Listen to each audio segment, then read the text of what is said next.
Армысыздар, құрметті менің оқырмандарым, Сәуленің әңгімелері атты жаңадан ашылған қазақ каналын қолдаңыздар. Мен сіздерге қызықты оқиғалар желісімен аудио әңгімелер ұсынамын. Менің арнама жазылып лайк басып жақсы пікір қалдыруды ұмытпаңыздар. Сымбатты жігіт деп танысқаным арам ойлы шал боп шықты. Студентпін, соңғы курста. Инстаграмдағы парақшамда бір жігіт мені ұнатып қалғанын, кездескісі келетінін, тіпті мені сүйікті жары ретінде көргісі келетіні жөнінде майын тамыза керемет сөздер жазыпты. Рас, ол баламен 1-2 ай болды, тұрақты хат жазып тұрамын. Жекеме жиі шығып өз ойларын айтып жатады. Жап-жақсы доспыз. Көріспесек те, суреттегі түрі әдемі. Осы Алматының жігіті.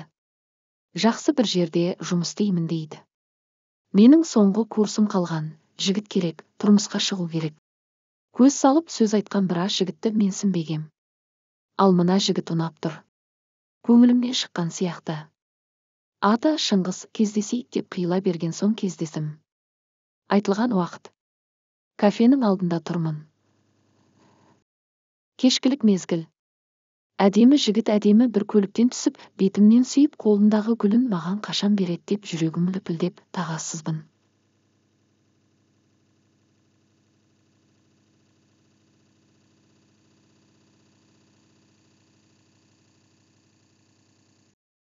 Әдемі жігітті ойлаумен жан-жағыма да қарамаппын.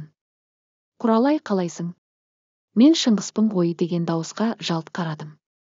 Қарсы алдымда шашына ақ кірген, жасы 40-ты алқымдаған жігіт ағасы тұр. Қолында гүл. Сасып қалдым. Мен күткен адам жасы 25-ке толмаған қылшылдаған жас жігіт еді. Құралай, ренжіме, сені Инстаграмдағы суретіңнен таныдым. Кешір, желідегі сурет менікі емес, жақын бір туыс інішектің суреті еді. Соны қойып қойғамын деп ақтала бастады. Ұялмайсыз ба деп ренжіп бұрылып кетуге де болар еді. Бірақ тәрбие көрген, үлкенді сыйлап қалған ауылдың қызымын ғой. Ренішімді жасырып сәл күлдім де қойдым. Қолындағы гүлін ұсынған соң амалсыз алуға тура келді.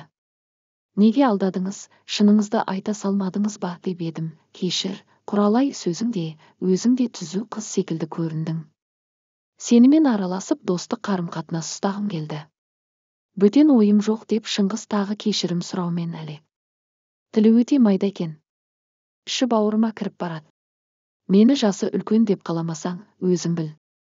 Бірақ ақыры кездестік, кафеге кіріп біраз отырайық деп өтініш жасады. Келістім, масқара, менен 23 жас үлкен. Семьясы бар сияқты. Қызыл шарап алдырған соң, одан ауыз тиюге тура келді. Қанша отырғанымды білмеймін. Шарапқа қызыңқырадым. Қайтайын, жатақхананы жауып тастайды дедім. Шыңғыс қарсы болмады. Кафеден шыққан бойда оның көлігіне отырдық. Мен алдына емес, көліктің артқы орындығына отырдым. Жатақхананың жанына тоқтағанда таныс біреулер көріп қалса, ұят болды деген ой ғой. Бірақ Шыңғыс көлігін бір қараңғылау жерге әкеп тоқтатты. Не болды? Деп едім. Біраз әңгіме айтып отыра тұрайық дейді. Әңгімені басқа жол айтармыз. Кеш болып кетті. Жатақханаға кіріп үлгеруім керек деп едім, ол әлі уақыт бар. Жеткізіп тастаймын деп жаныма келіп отырып алды. Бұл қылығынан қатты тіксініп қалдым. Есікті ашып шығып кетпек едім, ол мені қатты құшақтап жабыса кетті. Құралай, сен маған ұнап қалдың. Кездесіп тұрайықшы деп ернімнен қадала сүйді. Бұлқынып жатырмын.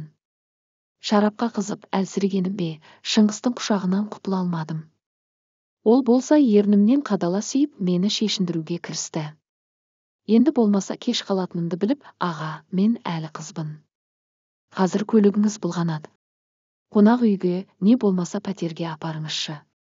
Көлік ыңғайсыз ғой деген сөз аузыма қалай түскенін білмеймін. Әйтеуір жандалбасалап жатып айтып қалдым. Мені жартылай шешіндіріп үлгерген ол менің айтқаныма иланып қалды. Расында, пәтер жалдап сонда түнейік деп мені құшағынан босатты. Ол рөлге отырған кезде көліктен секіріп түсіп жарық жаққа қарай қаштым. Құралай, тоқта. Қайда барасың деп артымнан тұра ұмтылған. Қашып келе жатып кетіңіз, әйтпесе зорлады деп адамдарды көмекке шақырамын деп айғай салдым. Мұндайды күтпесе керек. Тоқтап қалды. Сонда да мен аға, сен қарындас болайық деп келістік қой. Мен қалжыңдап едім, жүр шығарып сайлайын деп қояды беті бүлк етпей. Ағадан садаға кет. Аға емес, нағыз арамсың.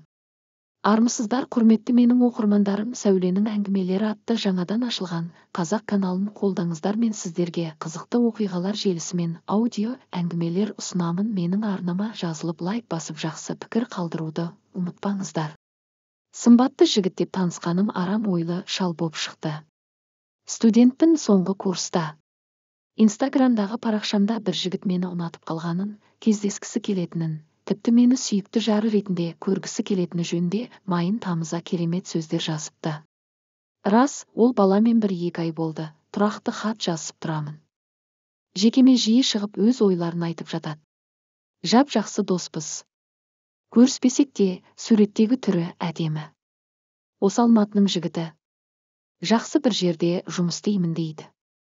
Менің соңғы курсым қалған, жігіт керек, тұрмысқа шығу керек. Көз салып сөз айтқан біраз жігітті менсінбегем. Ал мына жігіт ұнап тұр. Көңілімнен шыққан сияқты. Аты Шыңғыс, кездесейік деп қиыла берген соң кездесім. Айтылған уақыт. Кафенің алдында тұрмын. Кешкілік мезгіл. Әдемі жігіт әдемі бір көліктен түсіп, бетімнен сүйіп, қолындағы гүлін маған қашан береді деп жүрегім лүпілдеп, тағатсызбын.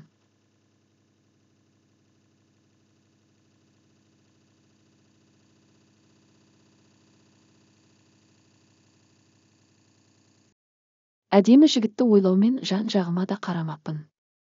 Құралай, қалайсың? Мен Шыңғыспын ғой деген дауысқа жалт қарадым. Қарсы алдымда шашына ақ кірген, жасы 40-ты алқымдаған жігіт ағасы тұр. Қолында гүл. Сасып қалдым. Мен күткен адам жасы 25-ке толмаған қылшылдаған жас жігіт еді. Құралай, ренжіме, сені Инстаграмдағы суретіңнен таныдым. Кешір, желідегі сурет менікі емес, жақын бір туыс інішектің суреті еді. Соны қойып қойғамын деп ақтала бастады. Ұялмайсыз ба деп ренжіп бұрылып кетуге де болар еді. Бірақ тәрбие көрген, үлкенді сыйлап қалған ауылдың қызымын ғой. Ренішімді жасырып сәл күлдім де қойдым. Қолындағы гүлін ұсынған соң амалсыз алуға тура келді. Неге алдадыңыз, шыныңызды айта салмадыңыз ба деп едім. Кешір, Құралай, сөзіңде, өзіңде түзу қыз секілді көріндің. Сенімен араласып достық қарым-қатынас ұстағым келді. Бөтен ойым жоқ деп Шыңғыс тағы кешірім сұраумен әлек. Тілі өте майда екен. Іші бауырыма кіріп барады. Мені жасы үлкен деп қаламасаң, өзің біл. Бірақ ақыры кездестік, кафеге кіріп біраз отырайық деп өтініш жасады. Келістім, масқара, менен 23 жас үлкен. Семьясы бар сияқты. Қызыл шарап алдырған соң, одан ауыз тиюге тура келді. Қанша отырғанымды білмеймін. Шарапқа қызыңқырадым. Қайтайын, жатақхананы жауып тастайды дедім. Шыңғыс қарсы болмады. Кафеден шыққан бойда оның көлігіне отырдық.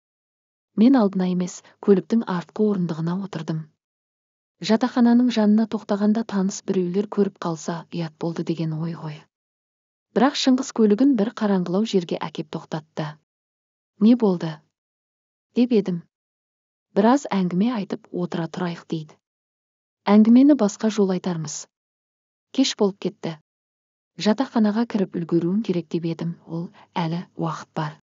Жеткізіп тастаймын деп жаныма келіп отырып алды. Бұл қылығынан қатты тіксініп қалдым. Есікті ашып шығып кетпек едім, ол мені қатты құшақтап жабыса кетті. Құралай, сен маған ұнап қалдың.